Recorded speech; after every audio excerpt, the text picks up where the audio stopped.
विद्या ही का, विद्या किसको कहते हैं, विद्या का क्या स्वरूप है? तो उन्होंने संक्षिप्त में कहा ब्रह्मगति प्रदाया। जो ब्रह्मगति सन्मय चिन्मय आनंदमय अजर अमर अखंड अनंत नित्य शुद्ध बुद्ध मुक्त जो ब्रह्म है, व्यापक विभु ब्रह्म है, प्रभु है, उनको हमें बहुत ही निकट पहुंचा देता है। ब्रह्म विद्या बहुत निकट पहुंचा देती है।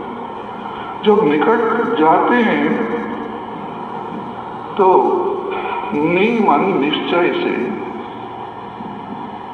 सरली एक धातु है, प्रकृति है, उस अर्थ में है कि जहां से यह मोह और शोक, राग द्वेष, ये काम क्रोध सब धीरे धीरे शिथिल होने लगते, ये स्वयं ही उड़ने लगते, चल वहां से हमारे हृदय से वो जाने लगते। जैसे एक हरा भरा वृक्ष हो, उसमें बहुत से पक्षी बैठे हुए हों और किसी ने वहां टीन बजा दिया तो पक्षी उड़ उड़ गए, जैसे जाते हैं ऐसे ही हमारे मनोविकार। जब हम ब्रह्म विद्या का आश्रय लेते हैं तो ब्रह्म विद्या ऐसी महारानी है, राज विद्या है। ब्रह्म राजा है और ब्रह्म विद्या रानी है, दोनों में भेद नहीं है। तो फिर ये सब शिथिल होने लगते हैं। अब जब इनकी पूर्ण निवृत्ति हो जाती है तो ब्रह्म विद्या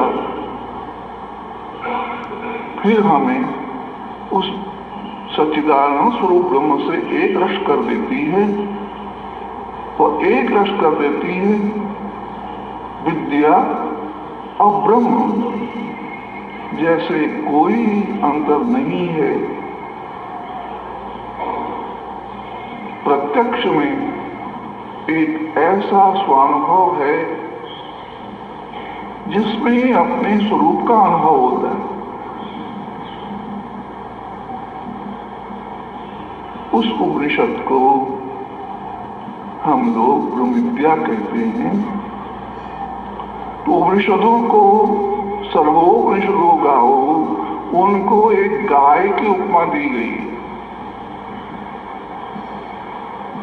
दुग्धा गोपाल नंदन, और उस दूध को धोने के लिए गाय के, उपनिषदों के दूध को, रहस्य को, उनके भावों को धोने के लिए दुग्धा के रूप में भगवान महायोगेश्वर श्री हरि श्री कृष्ण ही। क्यों ये योगेश्वर है? ये योगेश्वर शब्द का प्रयोग दो के लिए होता है। या तो भगवान शिव महेश्वर शंकर के लिए होता है,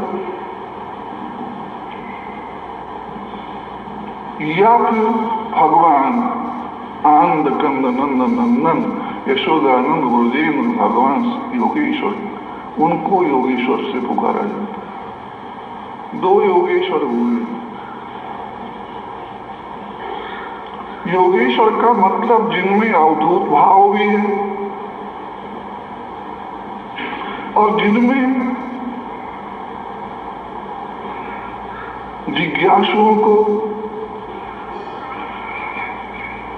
एक साधन देने की शक्ति है और स्वयं आदर्श की शक्ति है। आदर्श और साधन देते हुए भी, लोक में रहते हुए और लोकोत्तर कर्म करते हुए भी वह लोक से, संसार से निवृत्त रहते हैं। इसलिए भगवान जहां निवृत्ति रूप में है, वहां निवृत्ति के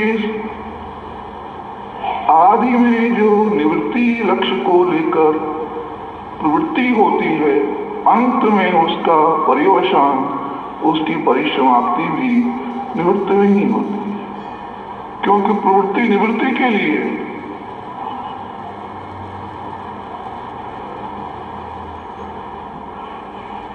प्रवृत्ति निवृत्ति के लिए उस तत्व का लक्ष्य करके जब हम कोई भी वेद भेद शास्त्र सम्मत स्मृतियों से अनुमोदित कर्म, उपासना, चिंतन करते तो एक निर्मल, निरंजन, ज्योतिर्मय, चिन्मय ज्ञान की प्रदीप्ति होती है, ज्ञान का आविर्भाव हो जाता है। और वो ज्ञान जब पराकाष्ठा में पहुंचा है, श्रवण मनन निधिध्यासन से जब पराकाष्ठा में पहुंच जाता है, तो वो ज्ञान ब्रह्म स्वरूप ही हो जाता है। ऐसा नहीं है कि ब्रह्म का ज्ञान ब्रह्म से भिन्न है। काके लगने से वहां भेद नहीं समझना चाहिए। जैसे पुरुष से चैतन्य, हमने कहा पुरुष का चेतन, तो चैतन्य और पुरुष दो नहीं, चैतन्य ही पुरुष है और पुरुष ही चैतन्य, भेद नहीं। तो जब ब्रह्म विद्या उत्पन्न होती है तो अविद्या का पूर्ण रूप में संहार,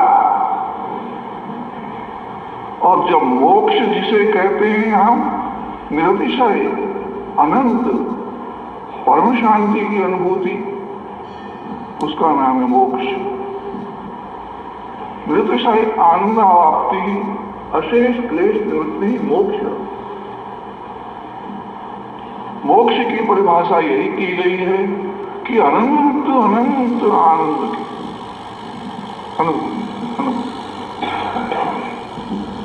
आनंद स्वरूप में स्थिति।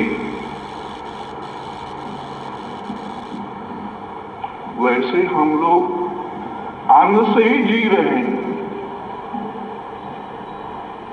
उस ब्रह्मानंद के लेश मात्र आनंद से सब लोग जी रहे हैं, समस्त प्राणी जी रहे हैं। एतस्यैव आनंदस्य अन्यानि भूतानि मात्रामुपजीवन्ति। वही जो पूर्ण ब्रह्म रूप आनंद है, उसके आनंद के छाया मात्र से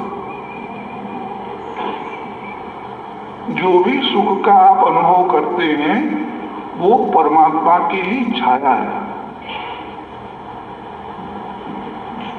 परंतु वह दृश्य पदार्थों से शब्द स्पर्श रूप रसगंधात्मक विषयों के संपर्क से प्रकट हुआ, इसलिए वो अनित्य हो जाता है, वो अनंत नहीं होता।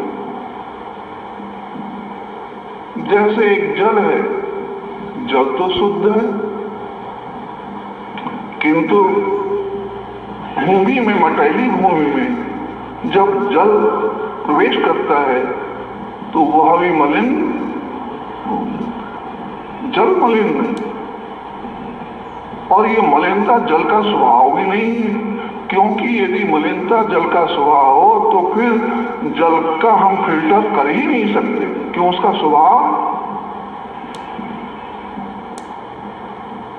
काले सूत से बने हुए वस्त्र को हम साबुन से कितना भी धोएं, वो काली रुई से सूत बना है और वो स्वयं काला ही है। रुई काली थी और उससे सूद भी तैयार हुआ, और फिर ताना बाना से हमने उसको थान का रूप दे दिया, और फिर थाना बाना से हम लोग दर्जी के यहाँ गए, अपने शरीर के अनुकूल कपड़े बना लिए। अब ये चाहें कि जो काला है उसको साबुन से या किसी और रासायनिक तत्व से हम सफेद कर दें, ये संभव नहीं। इसलिए जल की मलिनता वो उसका स्वभाव नहीं। और इसी तरह से मन में जो राग है या द्वेष है या मोह है या शोक है या सुख है या दुख है, ये मन के धर्म भी नहीं है पर मनोगत हैं।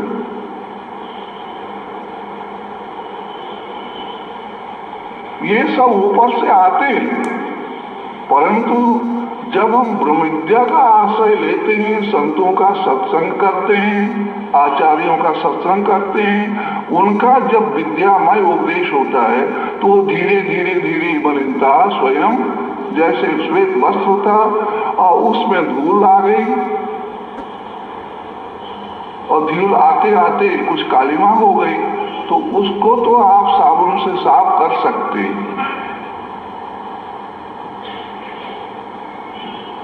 परंतु जो स्वभावतः ही काला होगा और स्वभावतः ही मलिन होगा, उसको शुद्ध नहीं किया जा सकता।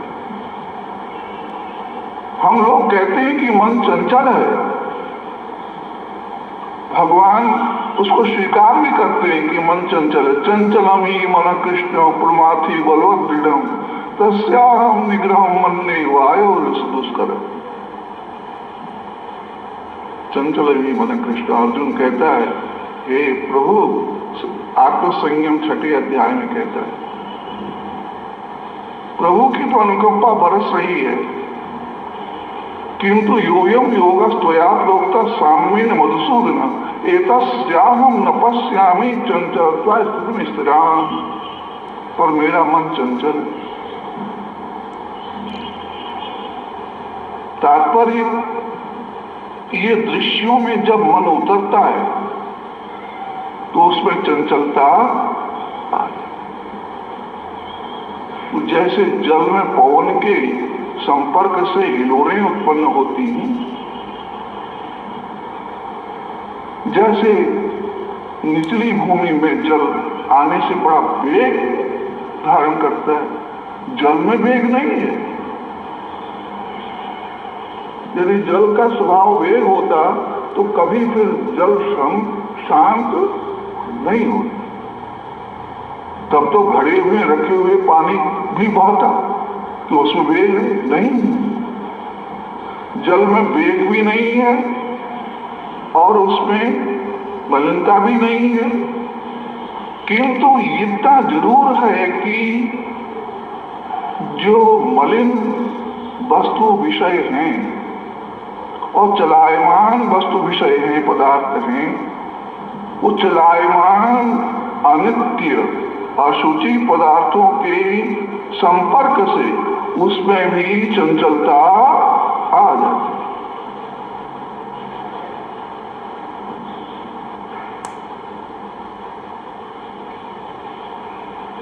आप कहते होंगे कैसे? तो तुलसी ने कहा, भूमि परत भाग गावर पानी जिम जीव ही माया लपटानी। भूमि परत भाग डावर पानी, भूमि में जल के संपर्क होने से वह मलिन हो जाता है। इसलिए मलिन रेतु में और मलिन भूमि में जैसे जल गदला हो जाता है, ऐसे ही हमारा मन चलायमान वस्तुओं के संपर्क से चलायमान हो जाता है। आप लोग, हम लोग सब बाल्यकाल से आ रहे हैं। बाल्यकाल में हमारा मन इतना चंचल नहीं था और इतना मलिन भी नहीं, क्योंकि उसका उतार नहीं था। और जो बढ़े तो मन, ये जो उतरने वाले उतार हैं, ये सब विषय हैं। ये शब्द है, स्पर्श है, रूप है, रस है, गंध है, ये सब ऐसे नहीं। उसमें जब मन आता है तो उसके उतार का प्रभाव उस मन में पड़ता है। अभी हम टोरंटो में गए थे, कनाडा के राजधानी में, तो वहां एक जगह शो का बहुत विस्तार से बनाया गया। तो वहां उन्होंने क्या किया है कि ऐसे जल को घुमाते घुमाते घुमाते घुमाते ऐसे एक जगह बनाई है यूं, और छोटी छोटी नाव बनाई, उस पर दो दो आदमी बैठते हैं। वो नाव ऐसे ही आकर के ऐसे जाती है, तो वो जल में वेग कहां से आया? स्विट्जरलैंड में एक ऐसा प्रपात है, ऐसा एक फाल है, जो हमारे यहाँ गंगा के प्रवाह की बात आती है कि भगवान गंगा कहती है मैं आऊंगी तो पाताल जाऊंगी।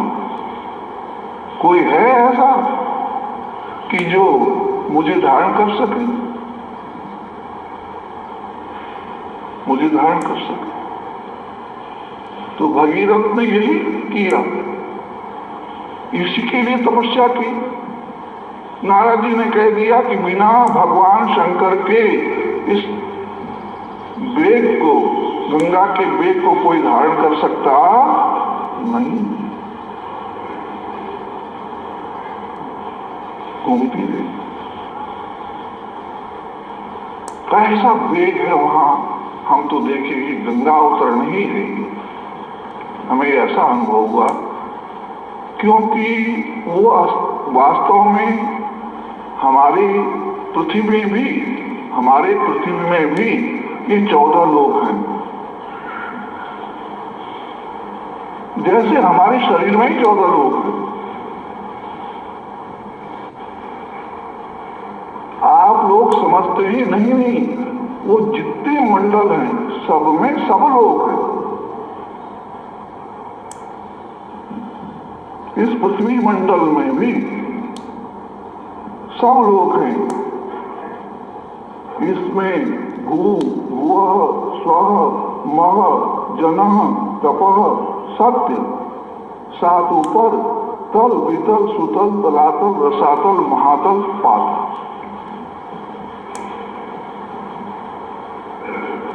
ये 14 लोग गिने जाते।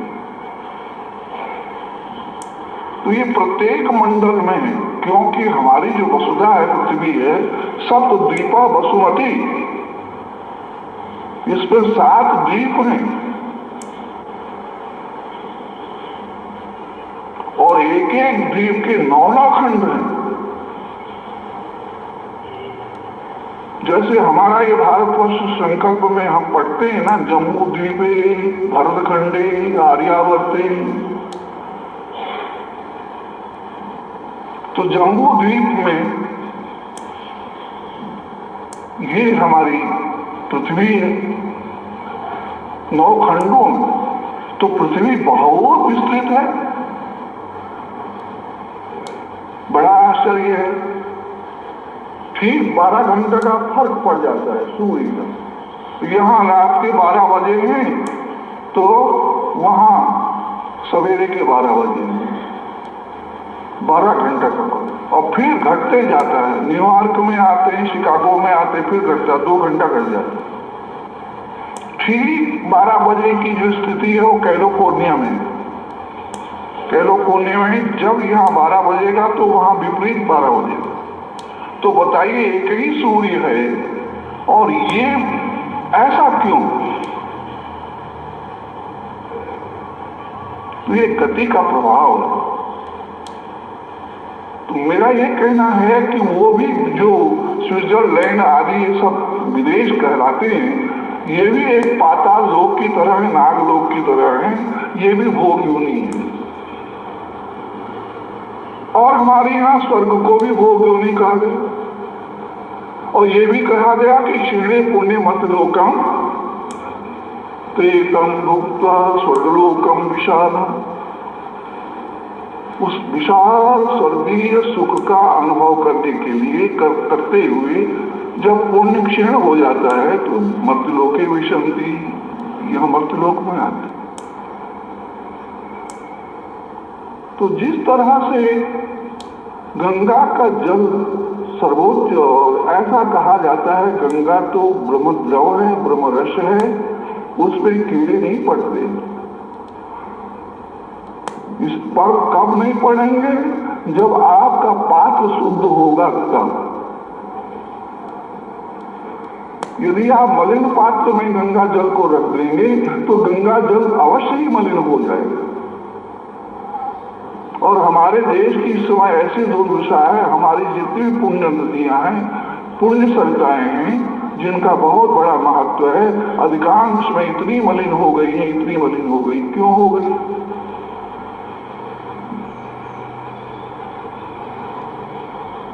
इसी तरह से हमारा मन भी ऐसा है, ये जिस संपर्क में जाता है उसके दोष और गुणों से युक्त हो। और फिर हम जब महापुरुषों की शरण में जाते हैं, आचार्यों की शरण में जाते हैं, तो हमारे पास अब पहले तो ये था कि हम गुण ग्रहण करें और दोष को छोड़ें, दोष को छोड़ें और गुण को ग्रहण करें। किंतु एक ऐसी भी स्थिति आती है न जिसमें गुण है और न द्वंद्व मात्र की निवृत्ति। निर्द्वंद्व ही महाभाव सुगम बंधा प्रमुख। निर्द्वंद्व जिसमें दोष ग्रहण भी नहीं है और गुण ग्रहण भी, क्योंकि गुण ग्रहण के साथ एक उसका विपरीत विपक्षी बैठा हुआ है, दोष। आप जब गुण ही गुण ग्रहण करेंगे, गुण देख के लेंगे, तो आपको दोष भी दिखाई, तभी तो आप गुण कह सकेंगे। यदि दोष भी जब रात्रि का अनुभव किया आपने, तभी तो दिन कह सकते हैं। यदि रात्रि का अनुभव नहीं हो तो दिन का भी अनुभव नहीं होगा, तो ये दिन है ऐसा नहीं कह सकेंगे। तो भागवत में आया है कि सबसे बड़ा त्याग ये है कि न गुण देखें और न दोष देखें, बल्कि अपने उस स्वरूप को, सच्चिदानंद स्वरूप आत्मा परमात्मा पूर्ण ब्रह्म को देखें। इसमें हम अपना समय क्यों लगाएं कि उसमें बहुत वो गुणी है और उसमें अनेक से दोष है। परंतु आप जब निचली स्थिति में रहते हैं तो उस समय तो आप जरूर गुण और दोष देख करके दोषों को दूर करते हुए और गुणों को ग्रहण करते हैं। तो मेरा प्रसंग था कि सर्वो वृषदो गावो दुग्धा गोपाल नंदन, कि भगवान ने उस उपनिषदों के जो रहस्य थे वही गीता के रूप में प्रकट किए और कुछ नहीं। उपनिषदसु ब्रह्म विद्यायाम योग शास्त्रे, एक ही नहीं, सर्वोपनिषदसु ब्रह्म विद्यायाम योग शास्त्रे, इसमें ब्रह्म विद्या भी है, इसमें योग शास्त्र भी है। गीता, और इसे 4 भागों में निष्काम कर्मयोग, निष्काम भक्ति योग, निष्काम ध्यान योग, निष्काम ज्ञान योग, ये 4 पहलू हैं गीता। तो इसको कहा कि दुग्धम गीता मृतम महत, पार्थ रूपी वत्स ने उपनिषद रूपी गाय के स्तरों में जो मुंह लगाया, हाँ, बछड़े को मुंह लगाना ही पड़ता है। और जब तक गाय के थनों में बछड़ा मुंह नहीं लगाता तब तक गाय को क्या कहती है, पहनाती है क्या, माने उसका दूध का स्राव नहीं होता। कभी कभी गाय नाराज होती है तो दूध को उतरने ही नहीं देती, किंतु बछड़ा जब उसके नीचे आता है, उसका जो मुंह है यहाँ, वो जब स्पर्श करता है तो गाय का दूध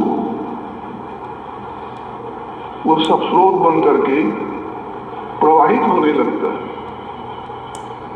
तो पार्थो वत्सः, ऐसा बछड़ा चाहिए। तो ऐसे बछड़े भगवान को भारत में केवल अर्जुन ही मिला। इसलिए आप लोग थोड़ा शांति से और गंभीरता से शास्त्रों का अध्ययन करो। इसी श्रीमद्भगवद गीता में धृतराष्ट्र को भी भारत कहा गया, अर्जुन को तो कई बार 14वें अध्याय में 4-5 बार भारत भारत भारत, जैसे पार्थ कहते हैं, जैसे कौन्तेय कहते हैं, ऐसे एक नाम अर्जुन का भारत है। यानी भारत को यदि आप देखना चाहते हैं तो अर्जुन के चरित्र से देखिए, भारत कैसा था और अब कैसा है, इस पर आपको ध्यान देना है। बस अर्जुन भारत का यदि नक्शा बनाया जाए तो अर्जुन का नक्शा बन जाएगा। अर्जुन के चरित्र का आप एक नक्शा बनाएं तो भारत का नक्शा बन जाए। इसलिए अर्जुन को भारत कहते भगवान महायोगेश्वर श्री हरि। भरत वंश में उद्भव तो उसका हुआ ही है, किंतु गंभीर दार्शनिक परिभाषा में उसको बताया गया है कि भारत का जो स्वभाव था, भारतवासी जिस चरित्र से, जिस चिंतन से, जिस उपासना से, जिस ध्यान से, जिस बोध से संपन्न थे, आत्मबोध से संपन्न, वो सब अर्जुन में है। इसलिए अर्जुन भारत का एक प्रतिनिधि। तो भगवान ने सबसे पहले अर्जुन को चुना, वत्स बनाया उसको कि भाई जिज्ञासा कैसे पैदा हो, तो मोह लिया। नहीं तो भगवान सूर्य के सामने अंधेरा हो, ये तो बड़ा आश्चर्य है। सूर्य का उदय भी हो और अंधेरा भी हो, ये तो नहीं हो सकता। ऐसे नारद मोह की चर्चा या सती के मोह की चर्चा आई है।